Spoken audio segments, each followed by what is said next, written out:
اعوذ باللہ من الشیطان الرجیم بسم اللہ الرحمن الرحیم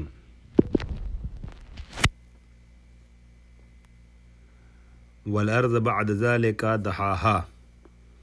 اخرج منها ماءها ومرعاها الى آخرہ۔ تجزیہ و ترکیب میں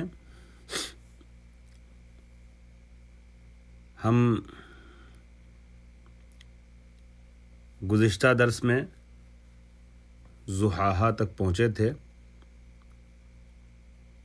واغطش لیلہا واخرج ضحاہا، آیت نمبر 29 تک۔